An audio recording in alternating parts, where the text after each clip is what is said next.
back. We're getting to a part in the course now where you're going to start making contact with other people and making conversation with them. And I want to remind you that usually you're talking with an ego. 98.7% of people are offline 98.7% of the time. And when I say offline, what I really mean is that they are unconscious. They're so caught up in the problems inside of their mind that that's all that they can think about. They're offline. That means that you only have a few seconds to grab their attention and make a lasting impression. And I want to show you how to do that. So I want to talk to you a little bit more about our unconscious mind. Our unconscious mind is always on. It's always filtering the outside world and only presenting things to our consciousness that are relevant. It's always concerned about what it needs, what it can get, and what it's going to cost, what it could lose. You and I are not any different than that. But when you're speaking with someone and they're offline, you're speaking with their unconscious mind. And because it's always filtering, it's always judging to be relevant or irrelevant. And it goes through the process very, very quickly. So inevitably, as you're talking with people, you're going to be presented with this question right here. So, what do you do? And right now is a good time to have your act together and know how to respond to this question. But what their unconscious mind is really asking is this question: do you have what I need? Because it's always constantly on the lookout for something that it needs. So I'd like to introduce you to this principle right here, KISS. Keep it super simple. Super simple is going to win the game every time here. It's going to give that ego exactly what it needs to hear so that it can make a quick judgment about whether it's needed or not. It's also going to let you make a quick decision yourself if this is a client that meets your demographic and somebody that you want to work with, because you don't want to keep going on talking to these people when they really don't have an interest in what it is that you have to offer.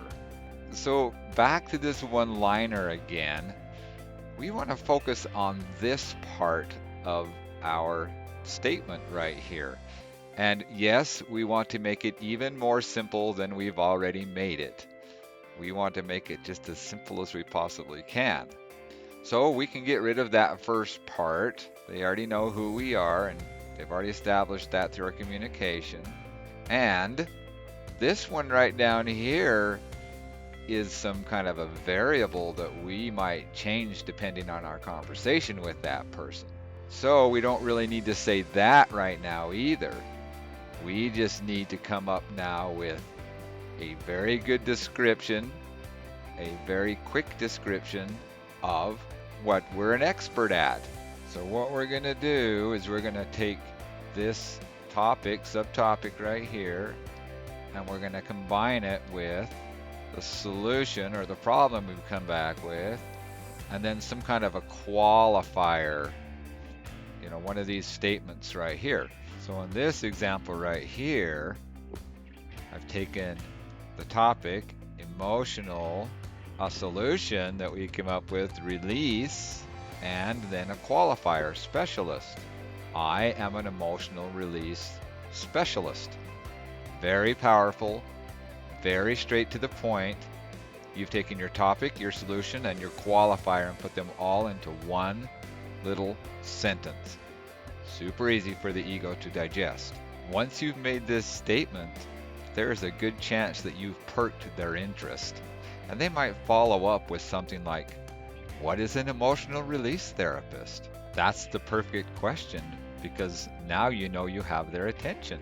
You could even get more simple. I'm a plumber. Well, instantly their mind is going to go tracing back to see if they need a plumber. Maybe they even have a friend who needs a plumber. But you've told them exactly what you do. No explanation needed about what kind of problems the plumbers can fix. Enough said. Even if they didn't need a plumber right now, they've saved it for later. They'll remember next time they need a plumber, or one of their friends needs a plumber. They'll know who to call. So remember that when someone comes and asks you, what do you do? What they're really saying is, do I have a need for what you have to offer? And don't be offended if they don't have a need for it right now, because that doesn't mean that they won't have a need for it in the future. They'll take a mental note.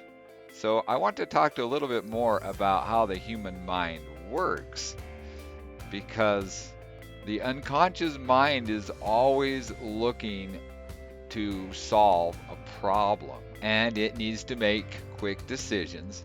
And the reason why is it needs to keep us safe. It needs to keep only relevant information presented to us. And it has like a yes or no, thumbs up or thumbs down kind of a response going on. And so it asks, is this something that I need? What is the pain that I have right now? It listens to what you have to say very quickly. And then it says, no thanks, not for me right now. Or, I might be interested, tell me some more. If that is their response, then you got to remember that you're still on trial here. And so you still want to keep it really simple. If you start getting too descriptive about what it is you do, they're going to turn you off and say, not for me. If you start involving words that make it seem like work, like they're going to have to go do something in order to get fixed, they're going to turn you off again. If you don't speak plain to them and use simple words and not trendy words that are used in your industry and nobody else understands, you might turn them off too if you keep using those kind of words.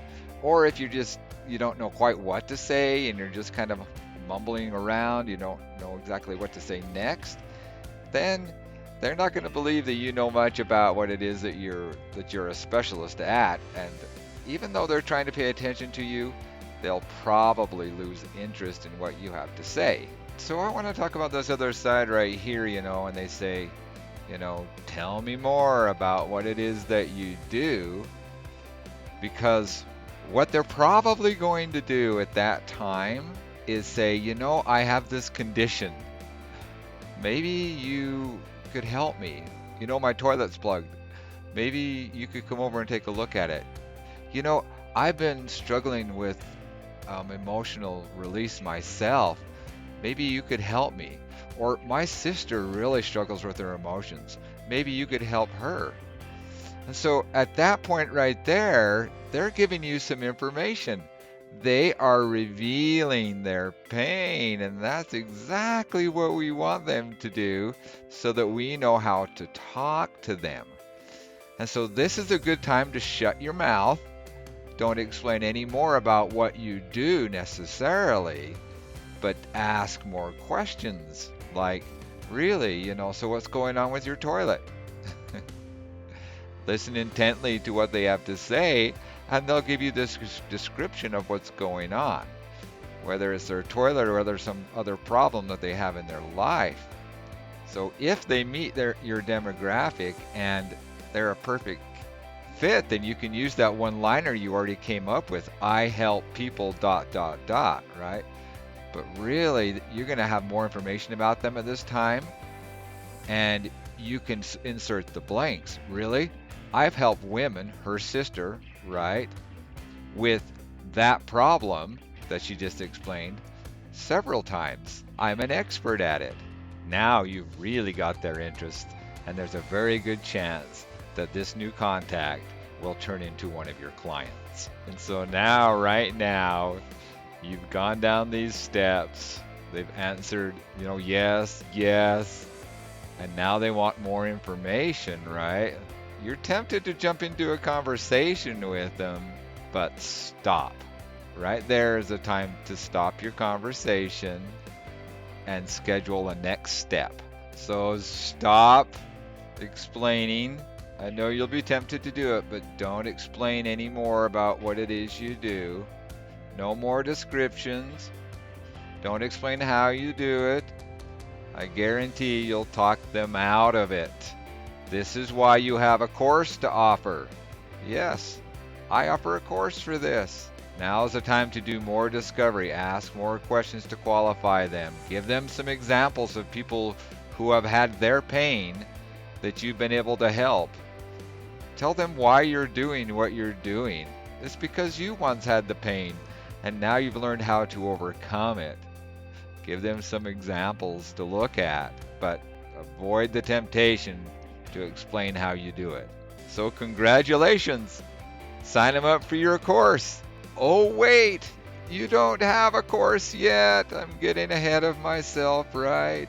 You don't have a course, but you are building a course that you could really use some good input on, and that's why you're contacting them right now. So now it's time for you to do some market research and not only just have that one person you contact, but contact several people and discover their pain, and then come up with a common pain for a few people so that you can build the perfect course to solve their pain. See you in the next video.